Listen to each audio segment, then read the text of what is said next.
Bismillahir Rahmanir Rahim. Alhamdulillahi Rabbil Alameen. Wassalatu wassalamu ala Sayyidina wa Nabiyyina Muhammad wa ala alihi wa sahbihi ajma'een. Assalamu alaikum wa rahmatullahi wa barakatuh. My dear respected brothers and sisters who are listening, title is about entertaining or amusing ourselves till death, and I'm sure you know what we're talking about. We're talking about the times that we're living in, and the ayats that I've just read to you, the ayats go back very long time back. In fact, they go back to the time when our grandfather, great-great-great-grandfather, great-great-great-grandmother, they both were in Jannah. And Allah had given them pleasures.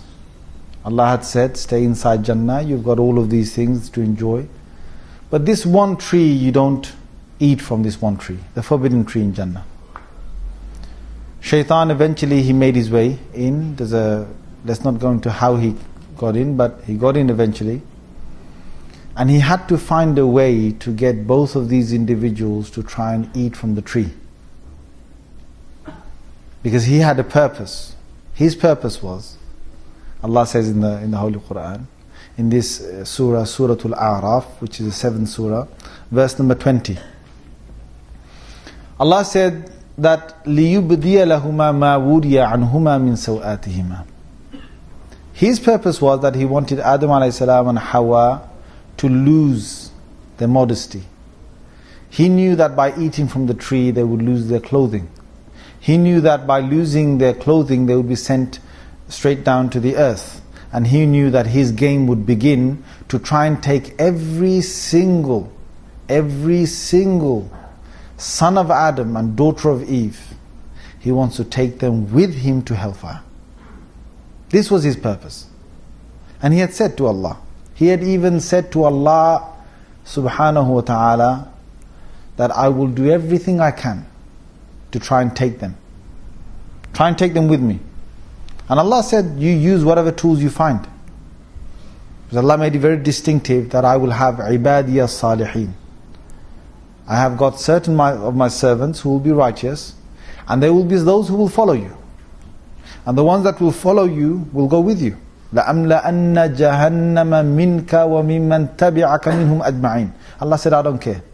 I will fill hellfire with you, with all your followers, those who you will take behind you. You will all fall into hellfire in the end, and you will fill the whole of hellfire with it. And I will fill it with you and those who follow you. إِلَّا عِبَادَكَ مِنْهُمُ الْمُخْلَصِينَ. Except, Iblis said that, except for your servants, who are your most sincere servants, they will be the most difficult ones for him to trick. Now, what happened, I mean, we know the story, I'm not going to spend the whole time talking about the story, but I want to derive certain things that are really relevant for us today. Because Shaitan had a purpose. His purpose was to take them out of Jannah. His purpose was to make them lose their clothing and so on. Allah says that clearly here. لِيُبْدِيَ لَهُمَا مَا وُرِيَ عَنْهُمَا مِنْ سَوَاتِهِمَا. But Shaitan couldn't tell them this. Shaitan had to put them in a state of forgetfulness. And Shaitan waited until they were so comfortable around in Jannah with all the other trees they could roam around, eat and so on, until one day Shaitan came and he tricked them by saying Wallahi. He took the name, Allah's name, and he said Wallahi, by Allah I swear this is true. So not only did he lie, but he lied by taking Allah's name. And not only that, but he started to glamorize what beautiful things could happen to them if they ate from that tree. So he said, according to this ayah, he said, مَا نَهَاكُمَا رَبُّكُمَا عَنْ هَذِهِ الشَّجَرَةِ. O Adam, O Eve, Allah hasn't told you to stop eating from this tree, except there's a secret behind this tree. You eat from this tree, you will become like the rest of the angels. You are mortals. You will die one day. If you want to have an everlasting life, then you eat from this tree. إِلَّا أَن تَكُونَ مَلَكَيْنِ أَوْ تَكُونَ مِنَ الْخَالِدِينَ. He said, you will be everlasting, or you will become like the angels. Your mortal bodies will change to angel bodies. And to sum it all up, to put the icing on the cake, he said, Wallahi, Wallahi. What I'm saying is true. Now, Adam alayhi salam being a prophet, Adam alayhi salam never heard anyone lie ever in his life. Ever heard anyone lie. And to lie and say Wallahi on top, this guy's got to be saying something of the truth. And he fell for it. And so did Hawa alayhi salam. She fell for it. And they ate from the tree. And when they ate, badat lahuma sawatuhuma, their clothes disappeared, and it was very embarrassing for them. And straight away they took وَطَفِقَا يَخْصِفَانِ عَلَيْهِمَا مِنْ وَرَقِ الْجَنَّةِ. They took the large leaves of paradise and they started to cover themselves. And Allah said what? Allah said, أَلَمْ أَنْهَكُمَا عَنْ تِلْكُمَا الشَّجَرَةِ. Did I not tell you, O Adam, did I not tell you, O Eve, that I warned you from eating from this tree? Why?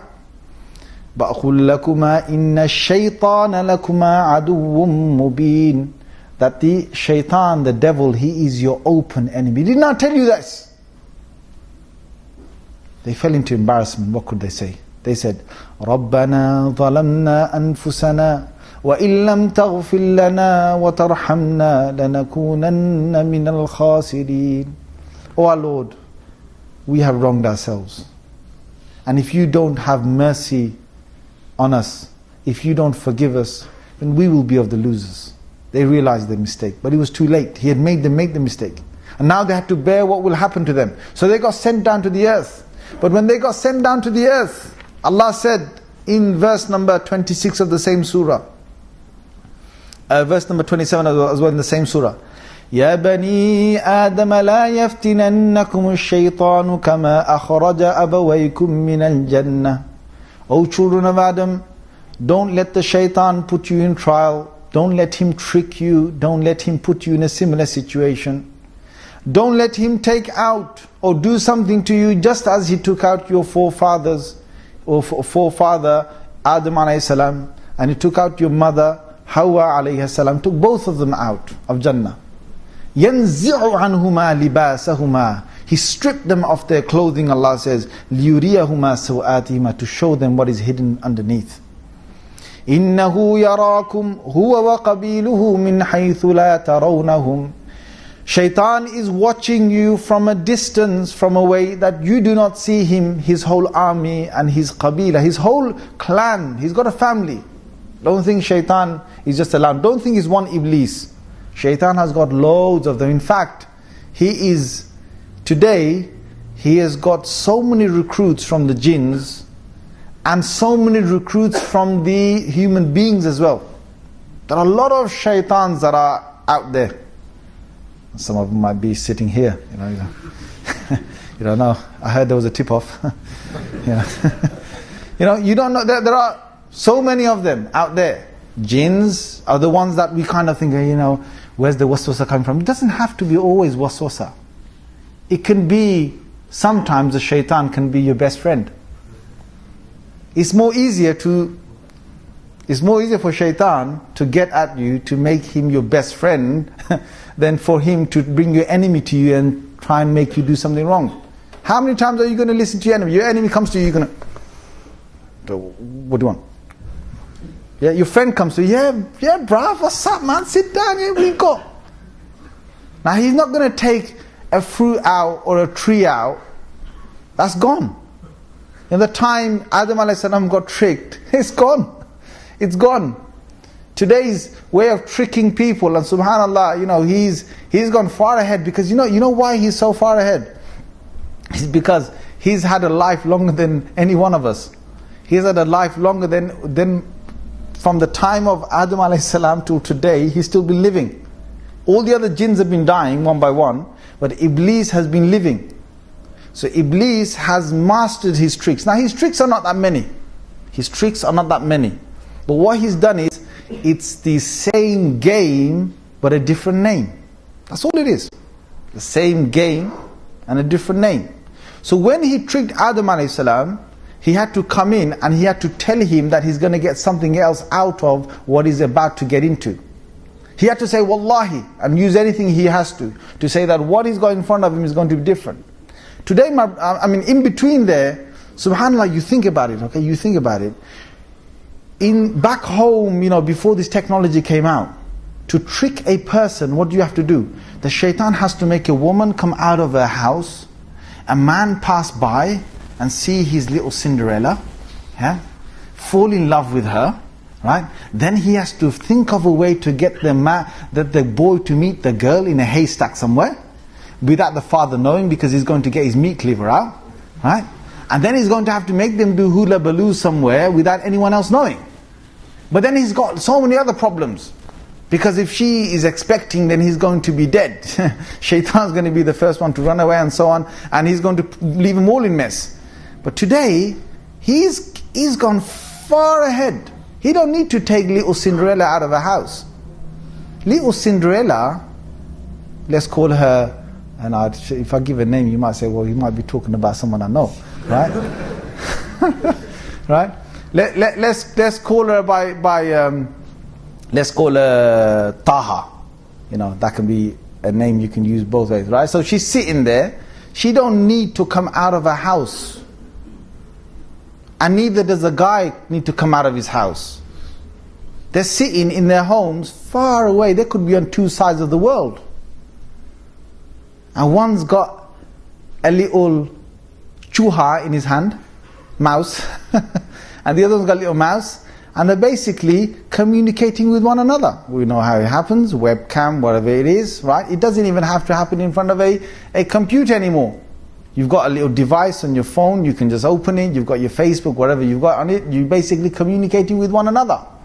And then, na'udhu billahi min dhalik, that video or camera or whatever is taking pictures, shaitan, obviously he's told us we need these things, see. He's told us, and the thing is, we've got one right in front of us as well, right here, right?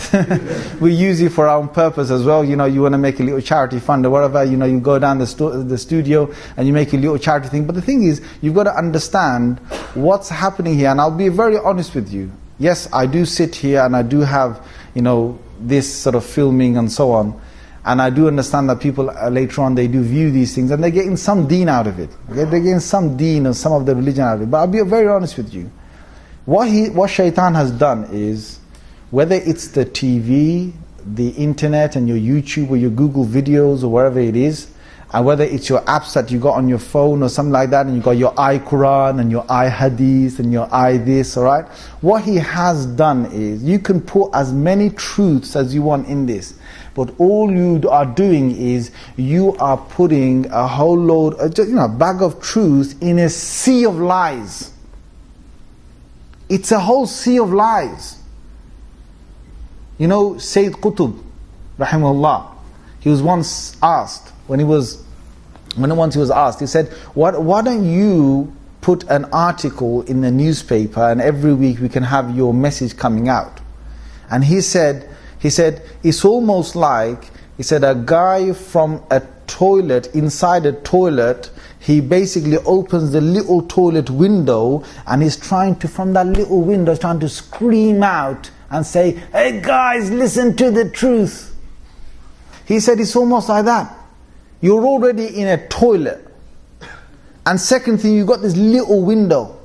You're not even in the main house. You're not even on the main street. And you're trying to get this little... Of course there'll be some passerbys that will listen to you and they will get some of the truth. But you're already in the midst of a barrage of lies. See, there's two ways of lying. The old way of lying, shaitan did with Adam a.s. was to tell him, Wallahi, you eat from that, you'll become an angel. That was the old way. The clever way of lying is to basically cover the truth. And cover it with lies. And put so many lies around the truth that you're confused. I honestly speaking, right, I had this old lady, plus 70 or something. She asked me a question. She said, Mawli Sahib, she said, I watched this Shia no, she didn't say that. She said, I saw this channel. And she said something she saw on the channel. She said, I want to know what they're talking about. And I said, look, that is a Shia channel. And basically, you're a Sunni, that's the Shia channel, and they're talking about, things that, I don't want to go into it, I'm saying they're talking about things that you don't really need to know. She said, but they said this and I heard this, and is it true that Sayyidina Ali radiallahu anhu and what the other Sahaba did to him? I said, listen, hang on a minute. I said, how old are you? She goes, I'm 70 something. I said, exactly. How long have you got left? No, seriously. I'm sorry if you're sitting here and you're 67. No, there's a serious thing. I said, how long have you got left? You want to sit here and now start knowing about what Shias say and Sunnis say at the age of plus 70. I said, you having a laugh. Now seriously, does this woman seriously need to know? I mean, if she didn't have the TV in her house, she's a woman. I said, listen, get on with your tahajjud, get on with your dhikr, get on with your Quran tilawah, which she was already doing. I said, you've cut down on the time of your dhikr and tilawah just to watch TV, fine. And now you've got a channel that's told you a few things you shouldn't have even known. Seriously, when is she going to have a Shia knocking on the door trying to convert her to Shiism? And when is a Shia going to come and have a debate with her? Now, I want to question to ourselves, how many of the things that we are watching, and I don't want to just say TV, back in the 70s, in the 80s, it was like, television haram here, television, and everyone, okay, no television, that's fine, yeah? And guys even today are walking around, I ain't got a TV in my house, and go, yeah, you got a TV card in your computer, my friend, right? Or basically, you haven't got TV, that's fine, doesn't it? But you watch everything on YouTube. And you watch everything on the computer. Don't try and fool me that you don't have TV. If you're not going to watch TV, then don't watch YouTube and don't watch other things as well. You've got to be honest with yourself. If you're watching, then you're watching. Alright? But anyway, majority of us sitting here, I'm not going to sit in front of you and say today, right, that, we've all got to go home and start to, smash up all these £500, well, it's a bit more expensive now, isn't it? Plasma, 42-inch and whatever, yeah? I'm not going to say that, but what I'm going to say is, we've got to question ourselves. First thing is, what are we taking in? And do we need it? Do we need it? Seriously, we've gone from the the simple radio that came out, and that was a big fitna at that time, to a television black and white, to a color one, to cinema came before that, and then you've gone to now, you've got so many channels that people actually feel that they've got so much choice. I can watch Bollywood, Hollywood, and all of it together. They think they've got so much choice. And that's the trick. See, the trick is that he says that you've got choice, but he hasn't left you with choice. Choice is when you've got freedom to choose, right? When you haven't got freedom to choose, you haven't got choice. Now, I want you to think about what I'm saying. If you pick up a remote, and you're sitting there, or if you get your mouse and you start clicking, it can be a remote or it can be a mouse, it can be both. Alright? And I want to be very honest with this, because there's some people with a remote, they start flicking and they know that 3 hours has gone without them knowing. And some people, 2-minute clips on YouTube, and they see one on football, wow, oh yeah, I need to know about Ronaldinho, I need to know about so-and-so, yeah. Then they're going football, and after a while, something's linked in YouTube, makes them see something else. Oh, car crash. Oh, yeah, car crash. Oh, lorry crash. Car crash. Oh, yeah. Plane crash. Oh, this crash, that crash. Don't worry, I'm not talking about 9/11, right? So they get into all of these things, and then they've got 2-3 hours have gone by. It's the same thing, it's the same concept. Don't try and say that I didn't watch TV, I don't waste my time on TV, when you're wasting the same amount of time in a different way on YouTube or some other thing on the internet. So, honestly speaking, let us question ourselves and say, what is it that I'm actually watching? Now you've got guys who've got Sky, right? They've got Sky, and they're flicking through. Once when you've watched or you've seen a lion kill a zebra or something, that's it, you've watched it. How many lions do you need to see killing zebras? On National Geographic, right? How many crocodile huntings do you need to see? Come on, let's be honest with it, right? For you to get a buzz out of, the next crocodile, oh my God, it's all the same thing. How many soaps or episodes or whatever it is they need to see? Now the old thing was that they get, you have one little film, movie or one film, and that's it, you've seen it. But now the new thing is that they get you hooked on. so that you basically can never stop watching it. I mean, we still got EastEnders going on, right? I don't know, I don't watch it, but have we still got it going on? Yes, guys? Yes, guys? No one wants to admit they're watching it, right? Right? It's going on. People are hooked on it. It's that time of the evening they can't miss. So they're watching it. So then they watch it, that's fine. But then you have to watch it every single day. Right? Then they've got these things out there now, and they've got one program, I haven't watched it, but they called it Lost. And I think a lot of people got lost with that one. Because they couldn't find themselves coming out of it. Now, is that choice? Or is that you being enslaved? Because seriously, there are people who have been given this waswasa that they have got a lot of choice. But they are enslaved. They are slaves of these technologies that they have bought. It's not, no, these technologies are here for what? For us to use them for our purpose. A phone, what's a phone? What do you use a phone? Dave asked someone, what do you use a phone for? To ring someone, right? That's gone. Gone are the days that you just use a phone just to ring someone. You've got so many things going on the phone now that the purpose of the phone, for it being a phone, is hardly next to nothing. You've got so many, you've got the whole internet there, and once you get the internet, I mean, you've just opened a whole sea of things. If a person can't control their own self and they haven't got taqwa inside here, I'm being honest with you, brothers and sisters, it's a very dangerous thing to play around with. They say you play around with fire and you get burnt. The old saying. I think there should be new sayings.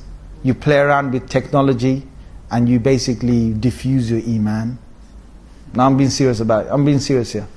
There should be a new saying, you play around with technology without basically knowing. Because fire, look, we're not saying to say fire is haram. You need fire. You need fire to cook things and you need it for warmth. But you don't take fire to the wrong place. The same way, technology, if you don't have taqwa inside here, I am telling you, it's a very, very dangerous thing, especially with the internet on it.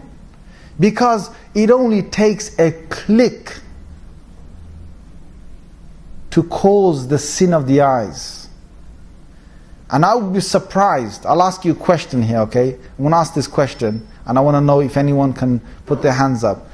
Anyone who's seen any videos, pictures, whether it's on the internet or whether it's on the TV or wherever else you might have seen it, I want you to honestly put your hands up if you've seen it, but you've never seen with your eyes the thing that Allah has made prohibited to you, whether it's even a part of the body. Could you put your hands up? Those people here who have throughout their lives, once or more than once, seen any of these technologies, whether it's on TV, on satellite, on internet, and you've never with your eyes seen something that Allah has prohibited, put your hands up now. Right, we've got about, how many hundreds would you say here? Maybe about 300, 400 people here, sitting here, right? Not a single person can raise their hand. Not a single person can raise their hand. Can you see how dangerous this thing is? Because what shaitan will do is that he's not going to make you see on the first day. No, don't do that. See, Adam a.s., he didn't come the first day to Adam a.s. and say, listen, I'm your doorman in Jannah, right? You better eat from this tree. If he said that, then he would have been kicked out. He waits for his chance.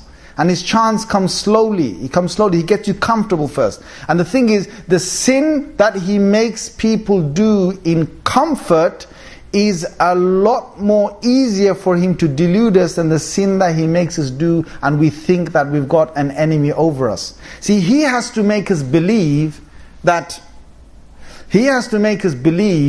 first, that he's not our enemy. And second, he's going to make us believe that he doesn't even exist. I'll be honest with you, brothers and sisters. People sitting comfortably in their armchairs and looking at these things, a lot of the time they don't even think about Iblis. They don't think about it. Because it's the desires in the heart that makes them want to see these things. And it's going to be what? There's a lot of people who will condone. I'm going to be quite open here. They're going to condone with, okay, hijabs are not there. Doesn't matter. For them on TV, on internet or wherever, it doesn't matter. Then it's like there might be part of the arm showing. Doesn't matter. It's only the part of the arms. Part of the legs. Doesn't matter. When you start doing these doesn't matter, you're already halfway there for shaitan to make you see something completely which you shouldn't have seen. And there are brothers and sisters who think it's absolutely normal to do this. And the sad thing is that when we as Muslims, we are seriously looking for our fulfillment of Iman, and what we don't realize is that with our own hands we have stopped ourselves from tasting the sweetness of Iman.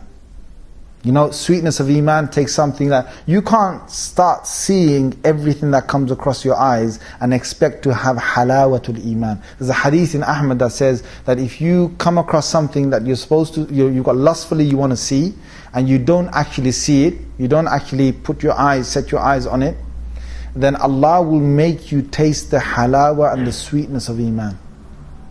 And I've tried this a number of times, and you can try it a number of times. But one thing you have to do is, you have to stop the eyes from seeing things that they're not supposed to see, if you want to taste this. If you want to start seeing a closeness with Allah, where when you lift your hands up, then you're in a good, you feel really good and connected with Allah. I am telling you right now here, that this very technology which is in our hands, which we are using for our advantage in some things, it is the very thing that has spoiled a lot of our brothers and sisters' Iman. And they are not able to get close to Allah because of that. In fact, I will be surprised if someone can have a very close maqam to Allah and they're watching a lot of these things, whether it's on the internet or whether it's on TV. I'll be very surprised. Yes, there are things that are educational and other things on these things. Alright, I'm not going to say no to that. But what I want to say is the clear message is not just the TV or the satellites, other things. It's, you think about the apps on a phone. The apps on the phone or Androids or whatever it is you've got. There's a limit to what you need. The question is, what do I need? My brothers, let us ask this serious question. What do I need? Because you know what's happening? If you start to pick and choose as many things as you want, and they're all enjoyable. You've got this game, and you've got that app, and you've got, you're playing this, and there's all the other, Sony, entertainment gear that you've got, PlayStation, you've got Xbox, you've got, Nintendo Wii, whatever you've got. These things, again, they're making us very comfortable in our things. And I'm not saying to you just to kick it all out, but I'm going to say to you is, let's now weigh it with what we're supposed to have. Because when the moment comes, my brothers, this is a serious question. When the moment comes that I'm standing on the Day of Judgment, and Allah has said in the Holy Quran in Surah Al-Zilzal, فَمَنْ يَعْمَلْ مِثْقَالَ ذَرَّةٍ خَيْرًا يَرَى وَمَنْ يَعْمَلْ مِثْقَالَ ذَرَّةٍ شَرًّا يَرَى. Whoever has done an atom or committed an atom's weight of good will see it on the Day of Judgment. Whoever has done an atom's weight of evil or sin will see it on the Day of Judgment. When I stand up on the Day of Judgment, I will see all my good deeds in front of me and all my bad deeds in front of me. And I'm being serious here. If every evening, we're busy. Already, we're hooked in this little rat race where you have to spend 8 hours out of your house. And either it's in work, or it's university, it's college, or whatever it is, you're already busy. And you come home at 5, 6 o'clock. And la ilaha illallah, after seeing, then you've got family. You've got family. And the real sad thing is, some people have even sacrificed the family for some of these stuff. For Twitter and Facebook. They'd rather see people on Facebook than see their family members. I think they seriously need to, get their own face shaped up, because it's looking like a book, right? They seriously need to start understanding what family is. Technology is supposed to be used and not loved. And people, family members, are supposed to be loved and not used. If this is happening in our lives, we've got a serious problem, because there are people who come home and they don't even cross each other for a conversation. The guy comes in 6 o'clock, his brother comes in 7 o'clock, guy's having his supper at 6:30, his brother's having 7:30, microwave, that's it. He goes up in his room, he goes in his room, and they're both on the internet.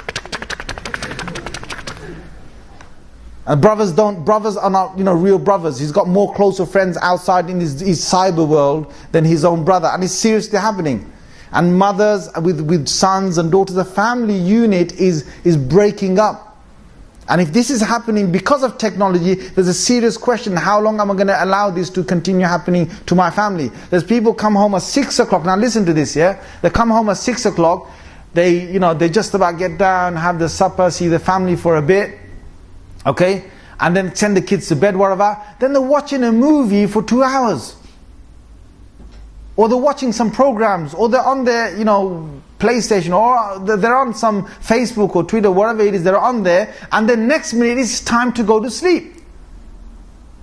So they go to sleep, after the movies or whatever, they go to sleep, wake up in the morning, quickly freshen up, go to work, 8 hours out there, come back again, maybe 1 hour in the house, family, whatever, and straight again in technology. Now you tell me, where in the world, I'm honestly speaking, where in the world have these people got time for the investment for the akhirah? Because they're going to end up on the day of judgment, they're going to see in front of them, work, technology, work, technology. They're going to see huge heaps of time for work given and huge heaps of time for technology. I'm not saying don't go to work. But what I'm saying is, some people might say, yeah, that's good. Benefit, thank you. Molly Saab, I needed that. Yeah, I get £51 and 26 pence. I don't want you to sit back and start signing on. Alright, that's not what I'm trying to say. We need to work. As Muslims, we shouldn't have any frauds amongst us, right? Who are claiming and working at the same time. The guy is basically carrying a ladder, right? Every day, and they basically catch him, and he's in court, and they ask him, "Excuse me, Mr. Khan, why did you carry that ladder for?" "Your Honor, it was exercise." Honestly, this happened in court, right? It was exercise. I was exercising with a ladder on my shoulder. Anyway, my point is, people on the day of judgment will come and they will start looking and seeing, what is it that I've got? Now, if we can't spare an hour, 2 hours, you know what our parents used to do? Now, what happens? I remember my mother, and I had not my own grandmother, but I like a sort of grandmother. I'm sure you'll be able to put your hands up and remember this. They used to have these things called wazifas. They still got them around. Wazifas, yeah? Yeah, put your hands up if you've seen any one of your mothers, aunties, grandmothers, yeah, with the wazifas, yeah? My mother, and I'm sure you can say the same thing by yourself, right? She brought 5 of us up together. 5 of us, yeah? And we were all very close to one another in terms of age. She brought us up in a time when there was no washing machines. There was no dishwashers. They were the dishwashers. They were the the machines that washed all these clothes and all that. Honestly speaking, yeah, they had to do a lot of stuff. There were no microwaves at those times, right? They brought us up in all that effort and strive. And there was a time when there was even Hoovers around. Like later on, we saw Hoovers coming around. There weren't even telephones around at that time, right? And they brought us up, and I still remember seeing my mother still having time for the Quran. Her time for a salah, time for the Quran, time for a tasbih, time for a wazifa. I still remember that. Blessed are those women. Shaykh, Maulana Thanwi rahimahullah, what he said in one of his writings. He said, I'm telling you, he said this about 100 years ago. He said, I'm telling you, many of these women that are in these homes of India are the awliya of Allah. He said that. He actually wrote this. I said, you're not realizing this. He said, the next generation of women and the following generation of women, when they come, you will realize that these were the awliya of Allah. And I'm telling you this, that they were the awliya of Allah. They were. I can remember my, someone who was like a grandmother to me. She used to, at the end of the day, they just woke up for Fajr, for Tahajjud they woke up, for Tahajjud and then Fajr, and you're reading the wazifas. Nawafil, they used to do so many nawafil. They used to do the Ishraq, and they used to do the Awabin. I remember clearly they used to do the Awabin and so on. I mean, where are these women going now? These women are on their way to their graves. Now, what have we created? What have we got? What women growing up, and I'm going to have my wife, and I'm going to have my daughters growing up, and the best thing they find as the pastime is what? To see the next movie, to see the next soap, to see the next what's on technology, and this email bombardment and Facebook and so on they're giving you things you don't even want. I really get annoyed when people send me something that's a waste of my time. I'll be honest with you. I get quite annoyed because email is just for letters. Well, yeah, right. Right. Yeah, I might be fuddy-duddy to you, right? But the thing is, email and this technology is for the purpose it was created. A phone is for phone. I really get annoyed when even a family member of mine will be on the phone, and they're on the phone and they're on it for more than I think they should be on it. And if you phone me, I will say, Assalamu alaikum, yeah, you know, Assalamu good, yeah, hello, how are you, yeah, what can I do? You know, get down to the point.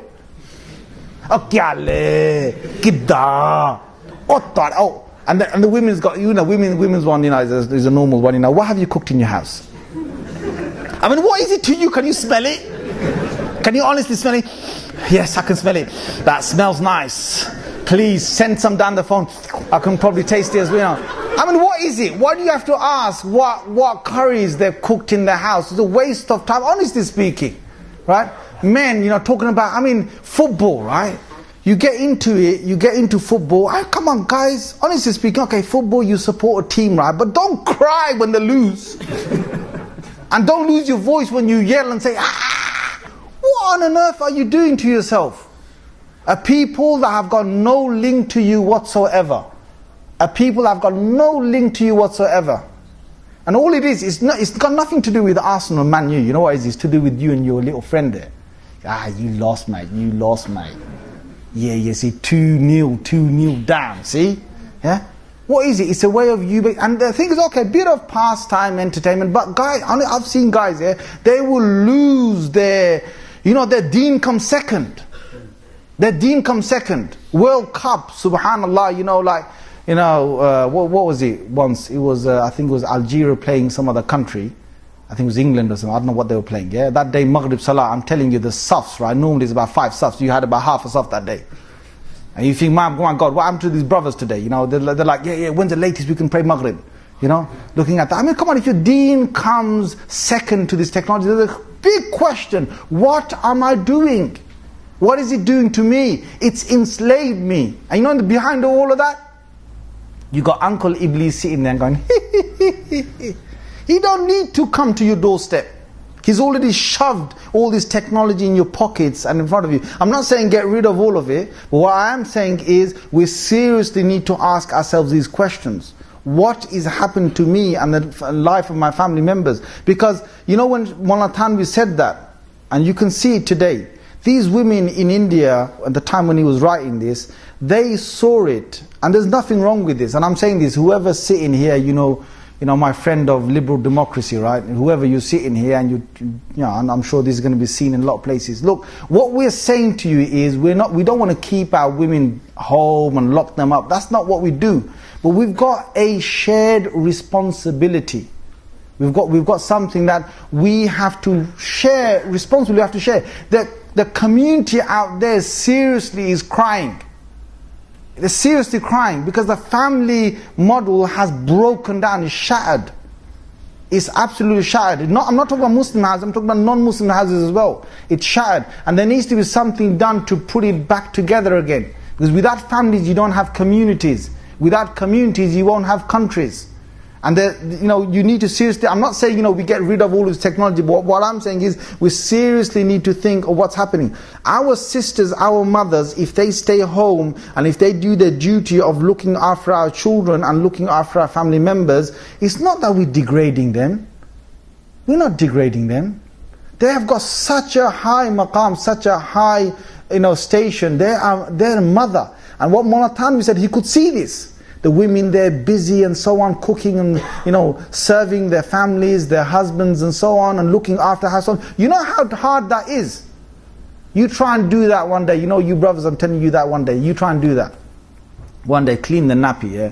And after that, make the rotis, yeah? They're going to look square.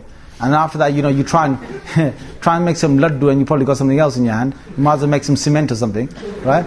You try and do it one day, and you find out what these women are going through. And in the midst of all of that, subhanallah, these women, what they needed is not to be given a relaxation at the end of the day with Bollywood movies and Be For You and this and that and that. And then you've got people, sorry, I do understand I've received this, but do you want me to, if you want me to carry on, then otherwise I'll carry on for a few minutes.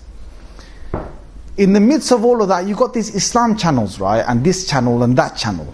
Right? And this is what I was pointing to you earlier on. Is that people now, this is a new thing. I want to say this in the open. You've got to seriously understand that a lot of these people who've got these channels, they didn't sit there and make these channels, all of them, to try and just teach you your deen. They didn't do that. They had that in their niyyah, but they also wanted to make money. Pesa fulus, dosh, they want to make dosh. So when they have these two niyyahs, what they're going to do is they're going to look for, sometimes when they see that they're not going to have a platform anymore, their own seat is at stake, they're going to look for more pesa than your deen. And you know what that means? That means they're not really there to teach you your real deen as you should know it. They're going to dilute it. They're going to have advertisements which you shouldn't see. I've seen this on some of these Islam, I won't say the Islam channel, but some of these Islamic channels, you see some of these adverts and you think, Na'udhu billahi min dhalik, I thought I was watching something Islamic. I thought that, now brother has requested, can you please just move slightly forward? There are other brothers coming inside. Please move slightly forward.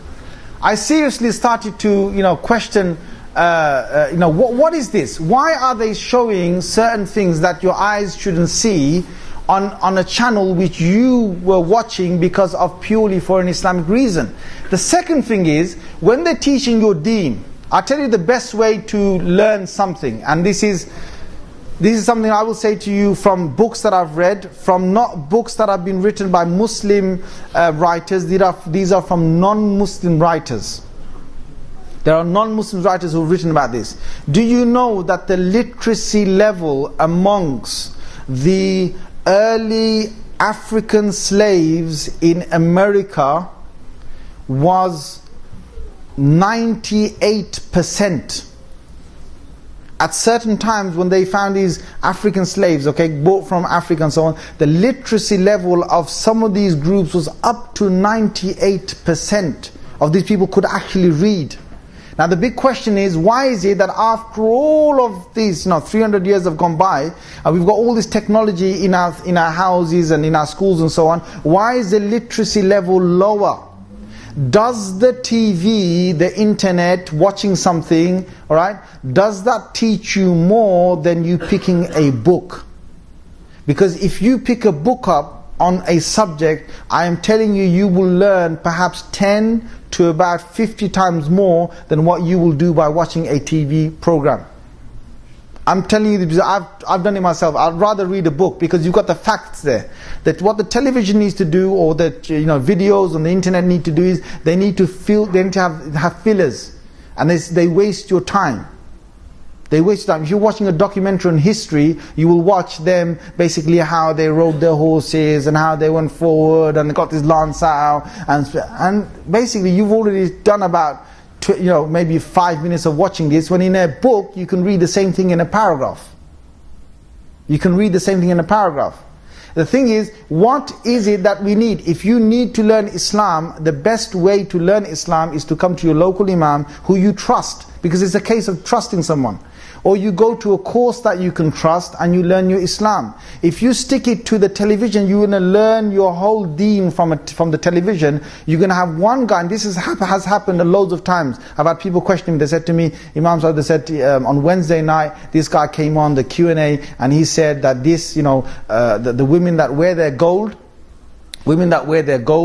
they should pay zakat on it, right? And the next day I watched the same channel with a different imam who in Q&A, and he said the gold, they don't have to pay zakat on it. So now he's telling me I'm watching the same channel and I'm trying to understand what it is. And I said to him, look, you don't learn your deen from these instruments. These are not things you can acquire information. Now the internet is very good in terms of you getting information really quickly. But you know what happened? I'll tell you this one thing, and I'll stop with this. There was a time from Rasulullah sallallahu alaihi wasallam's time till the time when they started to collect the hadith in books, up to the time of like Imam Bukhari and so on. Yeah, there was a time there where about 150 to about 200 years they did not write a lot of it down. They just kept it in their memories. And the moment they started to write it down, The ulama said that they have taken knowledge from the hearts and they placed it onto their eyes.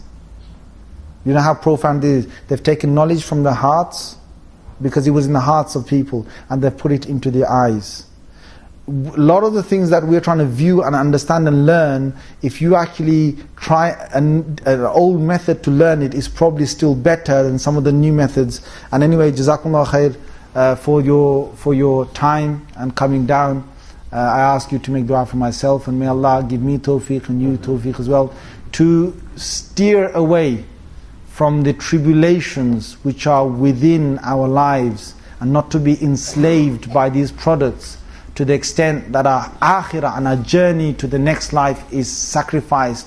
And last thing I will say to you is, let us just think, okay, every day we're doing this, what have I got in my bag to take for my akhirah? What have I stored today in my bag to take for my akhirah? Jazakumullah khair. Wa akhir dawana alhamdulillahi rabbil alamin. Are you tired of all these annoying ads on YouTube? Are you worried that a haram video might pop up? Well, the One Islam TV app is here to solve these problems, inshallah. The One Islam TV app is 100% free of any ads and is safe to browse for your peace of mind. Watch or listen to lectures and lessons while you work, rest, or drive with your device switched off. Watch videos on demand or download videos and watch offline.